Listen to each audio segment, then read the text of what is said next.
kose. Nkiri muto mu rugo hari bitungwa, narava mu ngoro y'Imana nshitse muhira nkongera nkakora nk'ibi bikorwa nyene. Naca shika nkaraba uko vyagenze mu rusengero, nkaha amakorare ibitungwa bimwe nkabigira mu mwese shengero ry'Imana ndabaramukije. Amahoro y'Imana bane nacu twese. Imana igize neza kuri uyu mugoroba kwigiriye ubuntu nkaronka umwanya wo kuvugana namwe ijambo ry'Imana ibicishije baturongoye. Imana nishimwe. Nitwa Pasiteri Nkunzimana Moyize, abakorera mu bwiriza bwaho haruguru mu misozi muri komine Nyabiraba mu Rwizingwe, kandi mu makomine ashika nkane hose hariyo ishengero. Yesu atugirire neza. None rero ko Imana yabikunze kandi ikavyemera ko dusangira ijambo ry'Imana, umuntu wese yonezerwa, kuko hajya iyo uje imbere y'Imana ni vyiza. Imana nihabwe icubahiro. Benshi baraca ahandi hirya no hino bakanezererwa, ariko ikirengeye vyose kuba hafi y'Imana bisumba vyose. Imana yampamagaye kera nkiri muto uko nari kose. Nkiri muto mu rugo hari bitungwa, narava mu ngoro y'Imana nshitse muhira nkongera nkakora nk'ibi bikorwa nyene.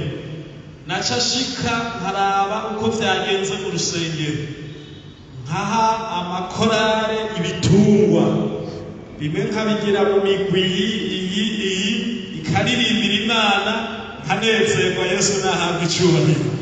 Hanyuma nkaca nongera nkarondera n'ubutumwa nkabibarira kandi nkanavyihanisha.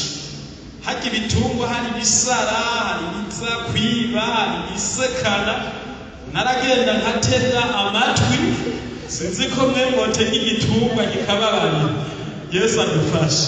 Ariko narumviriza icaha cakoze akibwira ati Imana iguharire. Yesu nahabwe icubahiro. Ivyo vyose Imana yarabona iryo shaka, none uyu munsi yagize ukumubona. Yesu aduhezagire. None rero tudatereje, twagomba dusangira amajambo y'Imana y'uyu munsi. Imana yashimye ko twosangira, kandi n'amajambo aryoshe anezereza, kandi nawe yoshobora kukunezereza, kuko ijambo ry'Imana rirahambaye kandi rifise ububasha bukomeye ku bantu ni ku bintu.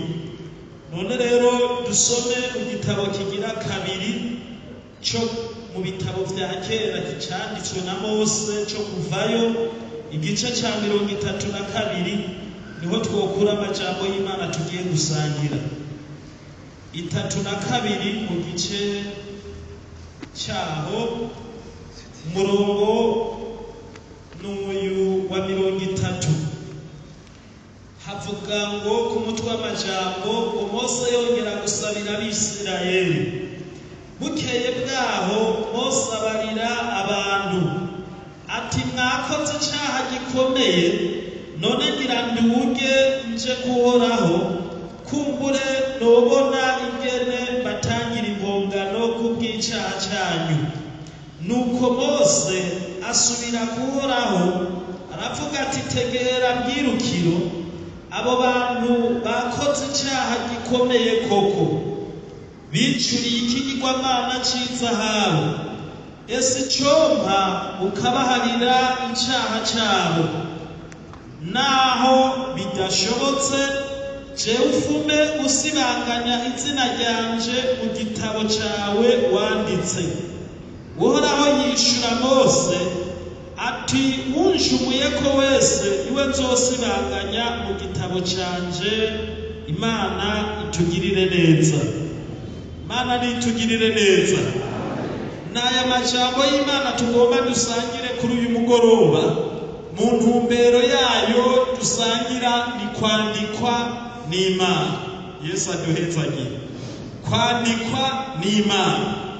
Birashoboka hano mw'isi ko hariho ibitabo bitandukanye abantu banditswemo, kandi baranditswe mu gihugu bakandikwa hirya no hino. Naha muri Bibiliya turabona yuko aba bakora mu isi no ku Mana naho biraba. Yesu adufashe. Bigaragara rero ko ibyandikwa byose ari amabanga atandukanye, ari ubuzi butandukanye, ari ibikorwa bitandukanye bagushizemo bakakwandika, n'Imana yo mwijuru irandika. Haleluya! Yaranditse amazina y'abantu bose yaremye. Ngaha tubona n'igihe Mose yararongoye Abisirayeli. Hanyuma muri iki gihe yarabarongoye yagenda arabonana n'Imana, akava hari akagenda kurondera amabanga ku Mana aza kugarukanira Abisirayeli.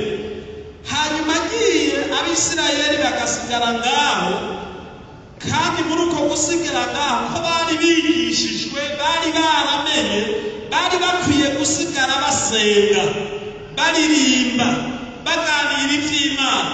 Tubona rero muri iki gihe Mose amaze kugenda, ha kuririmba, ha gukora ibikorwa bari bajejwe, baca barondera Imana itariyo. Baca basaba abo bari kumwe ko Aroni yoba bazira ikimeze nk'Imana. Burya naho abantu bazimira bararondera Imana. Hanyuma iyo Mana bayirose baca batangura kuyisenga, batangura kuyiririmbira. Vyaciye bihinduka kuririmba no kubyina. Imana idufashe. Hanyuma rero iki gihe amajwi aragenda ashikira Imana, yumva ntibisa nk'uko vyahora bisa. Kandi na Mose avuye imbere y'Imana aje yumva ntibimeze uko vyari bimeze. Hanyuma yegereje asanga koko bakoze ibidashoboka. Arababara kuko yarazanye amabanga yayo.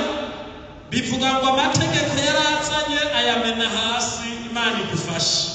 Twirinde ishengero ry'Imana ry'umugoroba. Umuntu wese yateguriwe amabanga n'Imana, Imana yamuzaniye, ntahave Imana iza igasanga ibyo yari yamuteguriye nawe yafashe izindi ngingo, bigatuma Imana ibabara, ishavura, vyoba bibaye bibi. Ico gihe rero niho Mose abonye ibintu uko vyabaye bibi, agira intuntu n'umubabaro, yumva ko yosubira ku Mana kubasabira ikigongo. Imana itugirire neza. Ku munsi Imana yamigenda iraba abantu banyene bameze.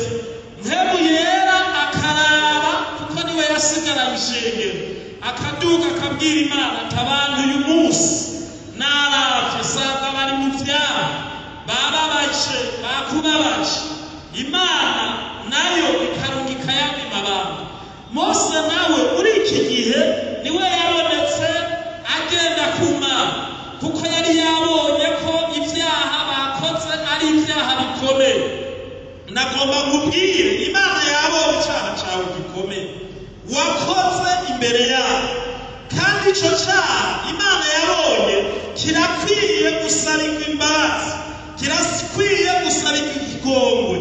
Muri iki gihe Mose aravuga ati imbere y'Imana, ndabona koko iri shengero rya Isirayeli ryakoze icyaha kandi gikomeye kandi kibi. Ndashima Mose yari umunyakigongo kandi yarakundana. Yesu adufashe. Aca aravuga ati aba bantu rero nubababarire, nubagirire ikigongwe. Hamwe bitabaye gutyo ubagirire ikigongwe, jewe ubwanje uce ufata mu gitabo wanditse mu bitabo byawe byo mu ijuru, ufutanganye izina ryanje risibanganye, mugabo abantu bawe babeho baharire. Yesu atugirire neza. Amaze kuvuga uko, Imana nayo ni nziza, iramwishyura, iramubwira ati ewe Mose, hari ikintu ugomba nkubarire. Jewe Imana sindenganya, jewe Imana sishira amafuti kudafise amafuti. Nagomba nkubwire ikintu kimwe, jewe sibanganya umuntu yancumuyeko gusa, ariko utancumuyeko izina ryiwe riguma ryanditse. Yesu atugirire neza. Hanyuma rero bica bituma Imana igira ikigongo. Muri aya majambo navuze nti kwandikwa n'Imana ni iby'igiciro kinini. Ndagomba kuri uyu mugoroba izina ryawe ryanditswe mu gitabo cy'Imana. Imana ivuga ati naka namwanditse, nanaka namwanditse, nanaka namwanditse. Ntacahagira. Imana nihabwa icyubahiro. Imana nihabwa icyubahiro. Kwandikwa n'Imana ni ikintu cyiza. Hariya dusomye mu butumwa bwiza uko bwanditswe na Luka, turabe y'amajambo y'Imana mu gice cy'icumi, tubonaho ingene Yesu nawe yari yatumye abantu kuza kuvuga ijambo ry'Imana no kwigisha abandi bose nk'uko Imana yadushize aha mu isi kugira ngo tugende turakwiza ubutumwa bwiza mu makaratiye atandukanye cyangwa mu bisagara bitandukanye kugira abantu bazoroye kwandikwa nabo mu bwami bwo mu ijuru. 10 dusome kuri urya murongo wa 17. Havuga ngo bamwe 70 bagarutse Yesu ashima Imana. Nuko bamwe 70 bagarukana umunezero bati mugenzi, abadayimoni nabo baratwumvira mu izina ryawe. Arababwira ati nabonye Satani avuye mu ijuru akoroka nk'umuravyo. Ehe mbahaye ububasha bwo gukandagira inzoka na sikoropiyo n'ubwo kunesha ubushobozi bwa wa mugwanizi bwose, kandi nta kintu kizogira ico kimugira na gatoya. Kuri 20. Ariko nimunezerwe nuko mpemu zibumvira, yamara munezerwe nuko amazina yanyu yanditswe mu ijuru. Imana itugirire neza. Iki gihe Yesu yariko akora ibikorwa vyiza, aca atuma abigishwa biwe 2 mu bisagara bitandukanye, tugenda muvuga ubutumwa, mugende musengera abantu, abagwaye mubakize, abafise ibyaha nabo nyene mubasengere baharigwe, abamugaye bakire, abafise ibibazo vyose mugende mubagirira neza. Baca bararungikwa muri ico gikorwa, baca baragenda ari 2. Ugiye wese yaroye ahura n'ikibazo, ahura n'abagwaye n'isigo, aribo badayimoni basenga, abadayimoni bakabavaho. Bahura n'umuntu yigorewe amerewe nabi atagira shinge na rugero, bakamuremesha akacaraba mu izina rya Yesu. Imana nihabwa icyubahiro. Basanga umuntu yabuze uwiwe bakamwirura, bakamubwira amajambo yo kumwirura, bayamubwira akumva ararembye. Haleluya. Bagenda bagasanga ari umuntu amugaye, bamusengera ati muguruka mu izina rya Yesu, akamuguruka. Ngo baragira umunezero utandukanye iyo bari hose. Ababaye mu bisagara by'iyo na biriya na biriya na biriya bumva ibitangaza bikoreka. Imana nihabwa icyubahiro. Nagomba ndababwira kuri uyu mugoroba n'ubu ibitangaza biracakoreka. Yesu ko yarejo na n'ubu ni kwari agenda atuma abantu bakora ibitangaza mu izina ryayo. Hanyuma baranezerwa bagaruka gutanga raporo imbere y'Imana. Hagiye tuza ngaha tuba tugarutse gutanga raporo iyo tumaze iminsi mu bisagara hirya no hino tuvuga tuti turacari bazima, turacasenga Imana, turacariho. Maze mugabo Yesu hari ikintu yari yabonye batabonye. Imana nigufasha. Ngo yari yabonye Satani abakorokeramo nk'umuravyo, ariko bobo ntibari bamubonye. Hanyuma bagarutse arabwira ati erega nabonye Satani yakorotse nk'umuravyo. None bimeze gute? Bo bari baje bafise umunezero udasanzwe. Eka kuba mu ngoro y'Imana n'umunezero udasanzwe, kuza gusenga n'umunezero udasanzwe. Ariko ikibazo aho gihagaze, none ko baje gusenga, ko baje kumvira ngaha amabanga y'Imana, mbega izina ryawe urazi ko ryoba ryanditswe imbere y'Imana? Ico nico kibazo. Maze nababwira ati ivyo byose byakoretse, mwayigishije, mwasenze abadayimoni, mwakoze na biriya na biriya, kandi mufise umunezero udasanzwe. ariko ngoma ndababwira ico babera ciza nuko amazina yanyu yoba yanditse mu gitabo c'Imana. Imana nihabwe icubahiro. Yesu atugirire neza. Namwe uyu munsi n'iyi minota wumve ko wanditswe mu gitabo c'Imana. Niyaba wanditswe mu gitabo c'Imana wicare unezerwe kandi uhimbaze Imana uze gutaha wumva ufise umugisha wayo. Yesu aduhezagire. Ingorane n'abatanditswe mu gitabo cy'Ijuru. Ijambo ry'Imana rivuga ngo abatandikwa mu gitabo cy'Ijuru n'abantu bafise ibyaha, n'abantu bakoze icyaha, n'abantu bamaze iminsi bafise icyaha, amazina yabo yaramaze kwibagirwa. Bamwe bafise indome nkeya, nimba ari umuntu afise indome 10 canke 6 bivanye n'izina yitwa, bamwe zaramaze kuva kw'indome ntibakimenya amazina yabo kwasi, kandi imbere y'Imana ntibikiboneka. Dusome hariya muri Zaburi turabe ico habivugako. Izaburi ya 69 hariyo ikivuga. Izaburi ya 69 dusome mu izina rya Yesu. 69 kuri ujya murongo w'27. 69 kuri umurongo w'27 havuga ngo n'ujya w'28 ibigabitanyo byabo ubibasubirize mu nkoko, ntibaze binjire mu vy'ukugororoka kwawe, basibanganywe mu gitabo c'ubugingo, ntibaze bandikanwe n'abagororotsi. Imana idufashe. Birashoboka ukaba winjiye mu ngoro y'Imana uri umunyabyaha, wacu usambanye, wacu wibye, wacu ubeshe, wacu utubashe, wacu ukoze nabi, mugabo ukagirirwa ubuntu ukinjira muri iki gikorwa c'Imana, ukinjira mu ngoro y'Imana. Ikibazo kivuga ngo niba utihanye, niba utabihanaguje imbere y'Imana, bivugwa ngo abantu bakoze ibyaha ntibandikanwe n'abagororotsi. Imana nidufashe. Nta muntu ashobora kuza kwandikanwa n'abagororotsi sitahinduye mu mutima ko wagiriwe ubuntu ukaza hano uhindure mu bugingo bwawe, uvuge ati koko nacumuye, koko nakoze ibidakorwa, mbabarira, wongera kunyandika neza imbere y'Imana. Nandikanwa n'abagororotsi, nandikanwa n'abera. Imana ihabwe icubahiro. Ni bande kuri uyu mugoroba bagomba kwandikanwa n'Imana? Nibihane, nibizere, nibarondera Uhoraho bigishoboka kabonwa.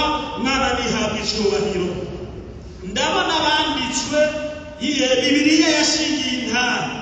Dusome hariya mu gitabo canke mu cete ca Bifilipi 4 ku murongo wa 2. Hariya mu gitabo ca Bifilipi canke icete candikiwe Abifilipi igice ca 4 ku murongo wa 2 havuga ngo ndahanura Ewodiya, ndahanura na Sinike ngo bahurize imitima mu mwami wacu, kandi nawe ndakwinginga wo dufatane iki gikorwa by'ukuri, wame ufasha abo bagore kuko bagwananye nanje mu kurwanira ubutumwa bwiza, na bona Kirimeni n'abandi bafatanije nanje, amazina yabo yanditswe mu gitabo c'ubugingo. Imana itugirire neza. Aba bari banyuranije n'Imana, yari impanuro yari kwihanurwa aba b'Ifilipi. Harimwo aba bakenyezi bashika 2, bamwe bavuga ko barabadiyakoni canke bakora ibindi bikorwa vyo mw'ishengero. Hanyuma muri ico gikorwa bariko bakora, bariko bagomba kudahuza. Imana mubo yandika igomba abantu bahuza. Yesu atugirire neza. Mu makorari hariho abarongozi batagomba guhuza bariko bahanurwa muri aya masaha ngo bahurize mu mwami. Haleluya! Umviriza, nimwahuriza mu mwami ibintu bica bigenda neza. Yesu adufashe. Umviriza rero, aca avuga ati ahubwo nibashishikare gufasha, kuko harimwo bamwe b'abakenyezi n'abandi badondaguwe amazina ngaho ngo bagenda bafatanya na Pawulo, bafatanya n'abakozi mu gukora igikorwa cyo kuvuga ijambo ry'Imana. Banditswe amazina yabo mu ijuru. Imana itugirire neza. Umuntu wese araha mu ngoro y'Imana azi ko ariko akora igikorwa cyane, afatanya n'abakozi b'Imana, amazina yiwe aranditswe mu ijuru. Nashishikara akore, nabandanye, umwami amuhezagire. Haleluya! Umwami amugirire neza. Aba rero turabona ko banditswe, bamwe bavuzwe amazina, banditswe muri Bibiliya. Kandi dusubiye mu gitabo cyo mu butumwa bwiza bwanditswe na Luka 13, turabona abandi bayanditswe n'amazina aravugwa muri Bibiliya. Nawe ukwiye kuba wanditswe. 13 ku runyamurongo w'22 turageza 28 havuga ngo mbega bakizwa ni bake, ari mu nzira hita mu bisagara no mu mihana, yigisha ari ku rugendo aciye Yerusalemu. Umuntu aramubaza ati mugenzi, mbega bakizwa ni bake? Nawe aramubarira ati mushishikare guca mu irembo rifunganye, ndababwira yuko benshi bazogomba kuricamwo ntibabishobore. Nyene inzu niyaheza kugaruka akugara urugi, mugatangura gukomanga muhagaze hanze, mukavuga muti mufasoni nutwugururire. Niho azobishura ati simbazi, sinzi iyo muvuye. Niho bazotangura kuvuga tereka twarira twanywera imbere yawe, kandi wigishiriza mu nzira z'iwacu. Azobabwira ati ndababwire sinzi iyo muvuye, mviraho mwabakora ibitsiramwe. Aho niho hazoba amarira no kuryanya isya z'amenyo, aho muzobonera Aburahamu na Isaka na Yakobo n'abavugishwa n'Imana bose bari mu bwami bw'Imana, namwe muhindiwe hanze. Imana idufashe cyane. Imana idufashe cyane. Aha bari kubaza Yesu, haje umwe avuga ati ndagomba umbari, mbega abantu bakizwa ni benshi? Mu vyiyumviro vyiwe iriyo yumva ari benshi, yaca yumva ko ariho vyoryoha yojana n'abakizwa. Ariko Yesu yarazi imitima, yarazi abantu, aca aranyuranye, aca avuga ati mushishikare guca mu irembo rifunganye. Umwami atugirire neza. Kuca mu ijuru ni uguca mu irembo rifunganye. Hanyuma baca arababwira n'ayandi majambo avuga ati hari igihe n'urugo agiye kugara, akugarira abantu batemeye kujana nawe, badafise amazina mu ijuru. Bamwe rero baca batangura kuvuga yuko bobana na Yesu, boba mu bwami bw'Imana, kandi batagomba kwihana, batagomba guca mu nzira yabo, ngo bazododora bungurutse. Hanyuma babwire ati mwebwe sindabazi, asoma amazina abona ntabarimwo. Hanyuma nabo baca batangura kwisigura. Bamwe bavuga ati twebwe twarabaririmbyi, abandi twari abakozi, abandi twebwe twarabanaka n'abanaka, twakora ibikorwa, mbere twasengera ku ntahangwa bamwe, abandi twasengera hariya haye mu Kamenge, twasengera mu Kinama. Bazodondagura ahantu hari amasengero hose bagiye barasengeramo, naho bahiriye, naho bakoreye ibikorwa bitari bike. Ariko ngo Uhoraho niyabona batanditse amazina, azobabwira ngo sindabizi, sindabazi, mvira mwabakora ibitsiramwe. Imana nidufashe. ati wumviriza muzobona Aburahamu na Isaka na Yakobo n'abandi bavugishwa banditswe mu gitabo bari mu bwami bw'Imana. Imana nidufashe. Aha rero muragira ikibazo nkavuga tewe mwami muri ubu butumwa mvuga muri ibi bikorwa nkora nanje nzobe mu banditse mu gitabo cyo mu ijuru. Yesu atugirire neza. None izina ryawe Yesu ariko arivuga. Umwami Yesu avuga ati naka na naka na naka na naka ndabazi n'abavugishwa banditse mu gitabo cyo mu ijuru kandi bagiye kubana nanje mu bwami. Imana nitugirire neza. Dusomye nariya mu byashuriye Yohana turabibonayo gatatu. Murareho amajambo y'Imana gatatu kuri kane. Mu byashuriwe Yohana gatatu kuri kane havuga ngo ariko ufise amazina makeya y'abisarudi batanduje impuzu zabo nibo bagendana nanje bambaye impuzu zera kuko bibabereye. Unesha azokwambikwa tw'impuzu zera kandi sinzosibanganya izina ryiwe mu gitabo cy'ubugingo namba kandi nzokwatura izina ryiwe imbere ya Data n'imbere y'abamarayika biwe. Imana itugirire neza. Muri iri shengero ry'isarudi habonetsemo amazina makeya y'abantu bakijijwe, ariko nagomba ndabifurize namwe mwasengeye hano kuri uyu mugoroba ntiyaba amazina makeya umuntu wese yatumiwe n'Imana aze kumva yanditswe mu ijuru. Imana itugirire neza. kandi ngo Yesu Kristo uwo muntu azomwatura azomuvuga imbere y'Imana n'abamarayika. Yesu atugirire neza. Ndagomba kuri uyu mugoroba Yesu akwature, Yesu akuvuge, Imana ikwemere mu banditswe mu gitabo cyo mu ijuru. Yesu ahabwe icyubahiro. Umviriza rero muragira ikibazo.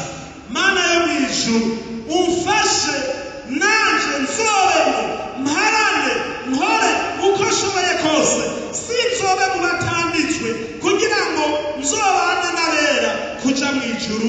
Imana itugirire neza. Nasomye ahantu havuga ngo abera babaza kujanwa ku Mana bazoya banezerewe bamushima bamutazira nawe bazobakorera akantu ngo hari umunsi ngo azobakura aho bari aho yabajanye mu ijuru ngo yongere abugururire abereke ibiriko bibera mu isi ngo afukure abereke abantu basigaye ingene bazoba bariko basha mu muriro bamerewe nabi kuko batarose amahirwe yo kubana n'Imana. Maze kuhasoma naciye bati Mana umfashe tuhasome tuce tuharangiriza dusenge Imana. Nawe urara ngo nawe uzokunda umuvyeyi canke umuntu yakureze niba atifashe neza ngo yandikwe ngo abo bantu bazoba bateye ingorane bazobihira abantu. Dusome turabe tuce dusenga Imana. Yesaya 6:6 ku murongo wa 2:3. 6:6 ku murongo wa 2:3 havuga ngo igihe kizoza uhereye mu mboneko z'ukwezi ukageza mu mboneko z'ukundi no guhera ku isabato ukageza ku yindi, abantu bose bazohora baza basenga imbere yanje niko uhora hagize. Nuko bazosohoka bace kwitegereza imivyimba y'abagararije kuko inyo zabo zitazopfa kandi n'umuriro wabo ntuzime kandi bazotera abantu bose ishishi. Imana nidufashe. Abazoba banditswe mu ijuru babanye n'Umwami Imana bayigirira umunsi mukuru biginagura imbere yabo, bamwe bayisenga abandi bayifukamira abandi bayishimira ko yabakuye muri iyi si y'umwiza ngo bazobwirwa kongera kuraba abo bahorana abo bagendana ari umugabo n'umugore ari umwana na nyina cyangwa se n'umwana. Ndaza ababyeyi murakunda abana abandi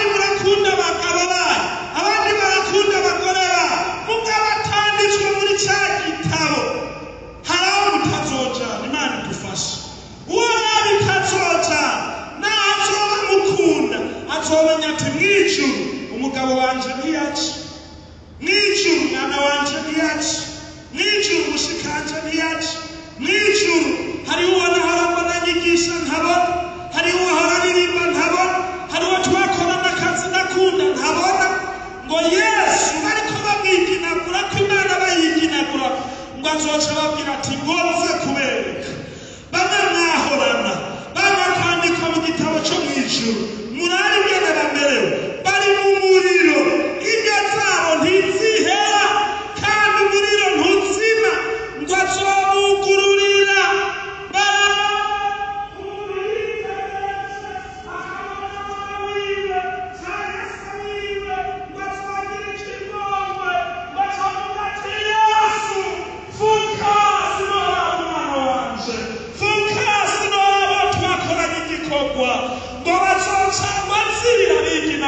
imbere ya Yesu avuga ati ndagushima Yesu, ndagushima ko waneshereje, kuko kwabo bantu bazoba bateshishi. Nagomba nkubwire kuri uyu mugoroba, naho abari mwene wanyu canke inshuti atanditse mu gitabo c'ubugingo, azotera ingorane abantu, ariko harahiriwe ugiye kubana n'Imana yanditswe muri ico gitabo.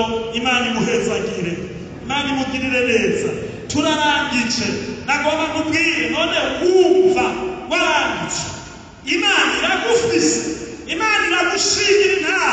Niba wumva utambitswe kari imbere y'Imana, naho umwe canke babiri avuga ati ndumva muri jewe, ndumva Imana kutanyanditse, ndumva ko hari ikibazo cashikiye, haguruka uzufukama imbere yayo, kuko nta muntu azocana uwundi, ntawe uzoherekeza uwundi, kandi n'uwo bakunda, n'uwo mwagendanye, n'uwo mwavugana, utamubonye uzobabara, kandi muravye ukabona ariko asha, akamwinyo, akamo ibintu bibisha kandi atari bupfe, uzobabara.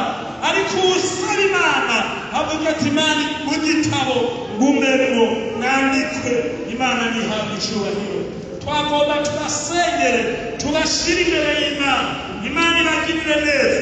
Ntiwicare, ntiwiyumye wumva izina ryawe ritariyo habanamba, ariko urangamize umusaraba, urangamize Yesu. Dusenge Imana, dusabe pastori ari hano adufashe gusengera aba bantu bemeye kumvira no kweranga, kugira ngo bandike mu gitabo cy'umwijuru. Imana ibagirire neza kandi bongere intege, abasengera Imana ibagirire imbabazi. Data wa twese ugororotse, Mana yacu nziza, turagushimiye ko imbabazi zawe zikiri mu isi, turagushimiye ko ryari banyamaraso yawe n'ubu riracahari, kugira ngo uwemera wese agaca bugufi muri yo aharigwe Yesu atunganywe, maze izina ryiwe ryandikwe mu bwami bwo mu ijuru. Urakoze ko ugiye kudukebura, ugiye kutubwira, kugira ngo umuntu ntanezererwe uko ari, ntanezererwe ibikorwa arimwo, ariko anezererwe cane nuko izina ryiwe ryanditswe mu ijuru.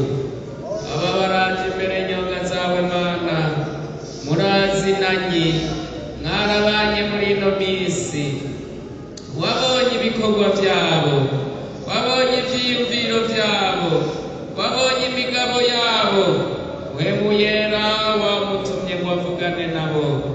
Mana, ko baciye bugufi bakihana n'ubaharire, umwe wese yumve kunesha, yumva anesherejwe n'amaraso ya Kristo, ave hano ivyiyumviro vyiwe bihindutse, ave hano afashe imigabo yo kuwizera no guharanira ijuru. Urakoze Data, urakoze kubagirira imbabazi, tubasabiye mwe yera kubazigama. Urakoze ko byose ubibakoreye, tubisabye mu izina rya Kristo Yesu, amen. Amen. Imana ibagirire neza kandi bongere intege. None ufise ikibazo, araho ufise igeragezwa cyangwa ufise intambara, barakwinumvye mu kazi, bagomvye kugukura mu bandi. Imana ntiyankana, iragomba kugusubiza mu bandi, iragomba kugushira ku rutonde. Uca uhagurukira aho uri uvuge ati Imana yo mu ijuru iragomba kwemerwa muri byose, kandi Imana iravyemera igushire mu rutonde rw'abandi, kuko iragukunda, yarakwanditse kandi yarakugiriye neza. Ku kibazo icyo ari cyo cyose uvuge ati Imana fasha, turazi nanjye waranyanditse, mpezagira fasha iki kintu, kandi umwami aragikora. Twebwe hari iwacu hariho umuntu yari afise inzara, aho abandi baja gufukamira ibyaha, bafukamira indwara, wewe yagenda afukamira ati Mana mutwonga sinibe sincumure. Abantu baravuga ati mbega ko yamaja gufukama, ko yamaja kwiyana, mbega ni ibyaha byinshi, mbega ni indwara ki? Ariko muri we yavuga ati Imana ndagombuze kumpaza utwonga sincumure sinkore nawe. Ku kibazo cyose rero tucereka Imana, nayo iracakira mu izina rya Yesu.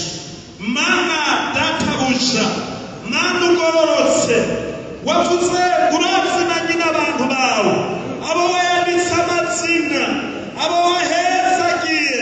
Birashoboka kuri uyu mugoroba hari abakorera, hari abagendera mu bibazo bitandukanye, hari abarwaye, hari abamugaye, hari abafise ibindi bibazo bitandukanye. Bose urirutse imanganye ibi bimana Satani yabashizeko, ubukorikori, ibiteye ubwoba, ibibabuza amahoro, ibibabuza umunezero.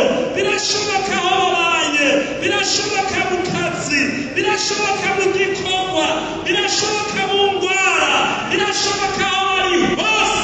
Turatangaje imbere y'Imana, umwe wese turandikishije nani ibibazo vyiwe, nani uvyishure, bongere kugira ivyizigiro, bahezagirwe n'Imana.